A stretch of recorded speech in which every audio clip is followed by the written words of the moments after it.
राज्यामधील शेतकऱ्यांसाठी आजच्या झटपट अशा ठळक बातम्या व शेतकऱ्यांसाठी राज्य सरकारच्या सर्व शेतकरी योजनांबाबतच्या बातम्या पाहण्यासाठी ज्यामध्ये नमो शेतकरी योजना, पीएम किसान योजना, अतिवृष्टी नुकसान भरपाई, अवकाळी पाऊस अनुदान, रखडलेली कर्जमाफी आणि आजचा हवामान अंदाज याबरोबरच सध्या राज्यामध्ये पेटलेला मोठा प्रश्न म्हणजे मराठा आरक्षण आणि याबाबत एक अत्यंत मोठी अपडेट समोर आली असून या सर्व प्रकारच्या बातम्या सविस्तरपणे पाहण्यासाठी केवळ तुम्हाला आजचा व्हिडिओ शेवटपर्यंत पाहायचे आणि चॅनलवरती नवीन असाल तर लगेचच आपल्या चॅनलला सबस्क्राइब करून ठेवायचे। तर मग चला व्हिडिओला सुरुवात करूया आणि जाणून घेऊया आजच्या झटपट अशा ठळक बातम्या। अतिवृष्टीमुळे बाधित शेतकऱ्यांसाठी अत्यंत मोठी खुशखबर। अतिवृष्टीमधील नुकसानीचे पंचनामे तात्काळ करण्याचे कृषी मंत्री यांचे आदेश। कृषी मंत्र्यांनी केली नुकसानीची पाहणी। अतिवृष्टी भागामधील बाधित शेतकऱ्यांचे युद्ध पातळीवर पंचनामे करण्याचे आदेश दत्तात्रय भरणे यांनी महसूल आणि कृषी यंत्रणेस दिले आहेत। संबंधित यंत्रणेचा अहवाल प्राप्त झाल्याबरोबरच मुख्यमंत्री आणि दोन्ही उपमुख्यमंत्री यांच्या सोबत बैठक घेऊन आता निर्णय घेण्यामध्ये येईल आणि तात्काळ या अतिवृष्टीमुळे बाधित शेतकऱ्यांसाठी आर्थिक मदत मंजूर करण्यामध्ये येईल अशा प्रकारची घोषणा यावेळेस कृषी मंत्री महोदयांनी दिली आहे। राज्यामधील शेतकऱ्यांसाठी एक अत्यंत मोठी खुशखबर। मूग, उडीद, सोयाबीन, तुरीची आता हमी भावाने खरेदी करण्यामध्ये येणार आहे। नाफेड पणन महासंघाची खरेदीसाठी तयारी। आता फक्त ई पीक वाणी नोंद असणे आवश्यक असणार आहे। हंगाम 2025-26 मध्ये केंद्र शासनाने निश्चित केलेल्या आधारभूत दरानुसार राज्यामध्ये आता युनिसेफच्या माध्यमातून पणन महासंघामार्फत राज्यामध्ये कडधान्य आणि तेलबियांच्या आधारभूत दराने खरेदी करण्यामध्ये येणार आहे। यामध्ये मूग, उडीद, सोयाबीन आणि तूर या पिकाचा समावेश असणार आहे।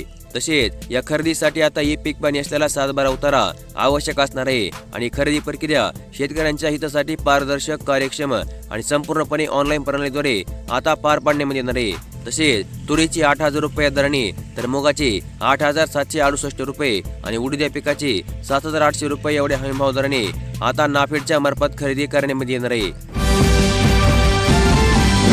राज्यामधील सोयाबीन उत्पादक शेतकऱ्यांसाठी एक अत्यंत महत्त्वपूर्ण अशी बातमी। पिवळा मोजाक रोगाचा अटॅक, सोयाबीन पीक पुन्हा एकदा धोक्यामध्ये। राज्यामध्ये अतिवृष्टी पावसामुळे पिकांचे अतोनात नुकसान झाले असतानाच आता प्रमुख पीक असलेल्या सोयाबीन या पिकांवर पिवळा मोजाक म्हणजेच केवडा आणि विषाणूजन्य रोगांचा प्रादुर्भाव दिसून येत आहे। तर मग या रोगापासून आपल्या पिकांचे कशा प्रकारे तुम्हाला संरक्षण करता येईल?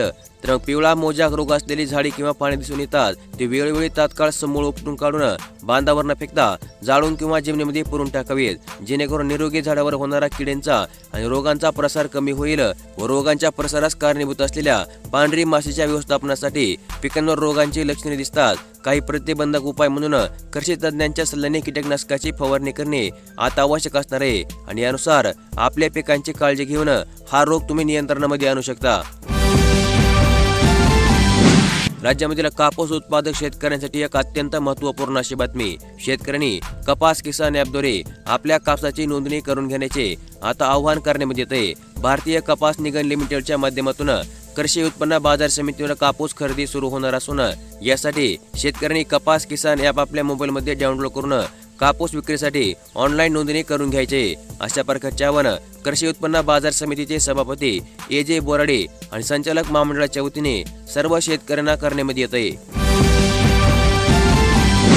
नुकसानग्रस्त शेतकऱ्यांसाठी राज्य सरकारच्या मार्फत एक अत्यंत महत्त्वपूर्ण अशी बातमी। राज्यामधील सर्व जिल्ह्यामधील नुकसानग्रस्त शेतकऱ्यांमध्ये एकही जण आता मदतीपासून वंचित राहणार नाही अशा प्रकारची घोषणा आता राज्य सरकारच्या मार्फत करण्यामध्ये येत आहे। राज्याचे मुख्यमंत्री देवेंद्र फडणवीस यांनी अतिवृष्टीमुळे बाधित झालेल्या नुकसानीची पाहणी केली व शासन सदैव तुमच्या पाठीशी खंबीरपणे उभे असून मदत आणि बचाव कार्य तत्परतेने करण्यामध्ये येईल अशा प्रकारचे आश्वासन या भागातील नुकसानग्रस्त शेतकऱ्यांना देण्यामध्ये आले। झालेल्या नुकसानीचे पंचनामे तात्काळ करून अहवाल शासनास सादर करावेत आणि या अहवालानुसार राज्यामध्ये नुकसानग्रस्त शेतकऱ्यांना तात्काळ नुकसान भरपाईचे वाटप करण्यामध्ये येईल अशा प्रकारचे आश्वासन देखील यावेळेस मुख्यमंत्री महोदयांनी दिले आहे।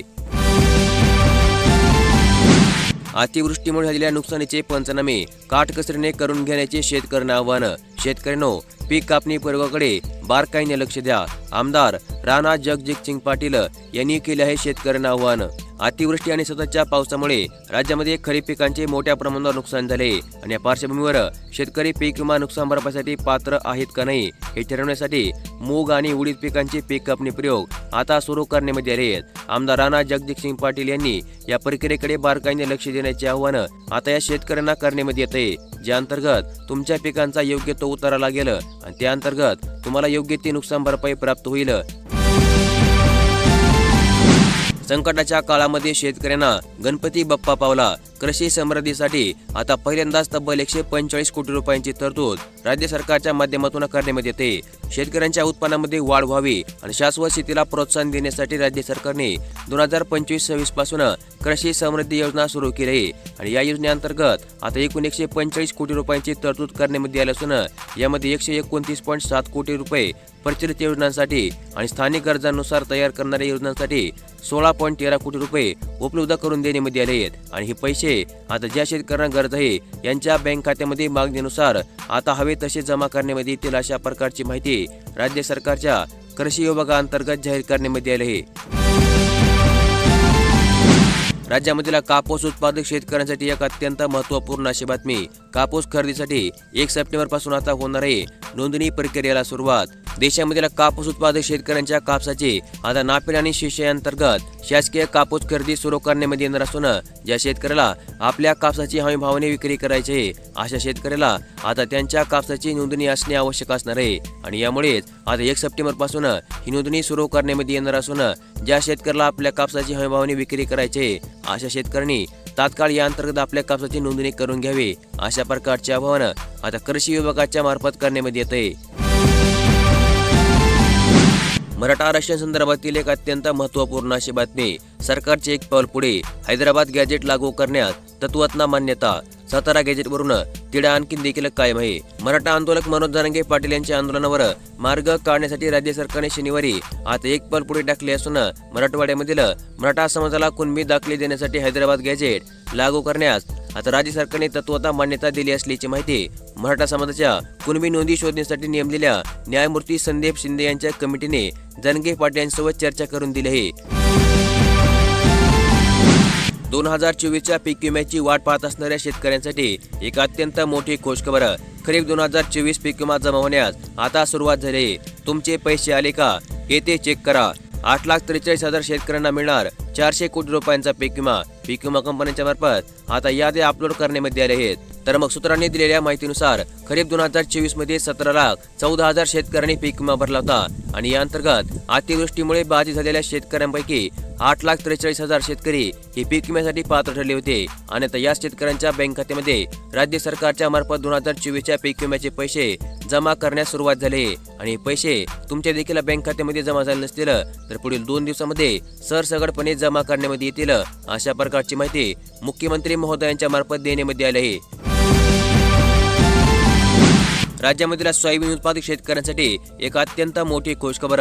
सोयाबीन दरामध्ये आज प्रचंड मोठी वाढ. आजचे लाईव्ह बाजारभाव पहा. अमेरिका ब्राझीलमध्ये बंपर उत्पन्नाचा सोयाबीन बाजारावर परिणाम.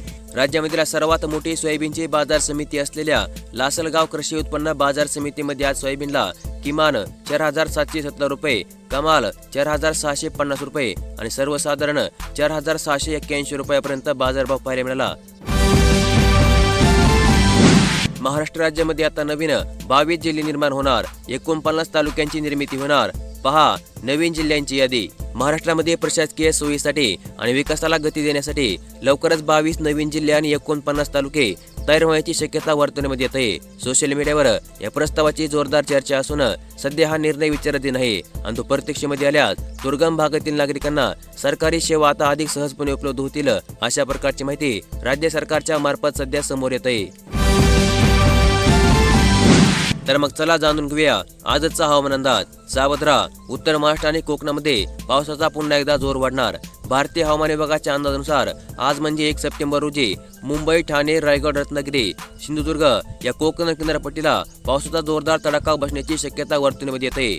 ठाणे आणि नवी मुंबई परिसरामध्ये सकाळपासूनच पावसाची रिमझिम सुरू असून दुपारनंतर काही भागामध्ये पावसाचा पुन्हा एकदा जोर वाढण्याची शक्यता असल्यामुळे या भागामध्ये ऑरेंज अलर्ट जाहीर करण्यात आला आहे। तर मग अशा प्रकारच्या आजच्या दिवसभरामधील झटपटाच्या ठळक बातम्या आज आपण या व्हिडिओमध्ये पाहिल्या आणि अशाच प्रकारच्या दररोज बातम्या पाहण्यासाठी लगेच आपले चॅनल सबस्क्राईब करून ठेवा। नोटिफिकेशन बेलला ऑल वरती सेट करा आणि आजचा व्हिडिओ देखील लाईक करा।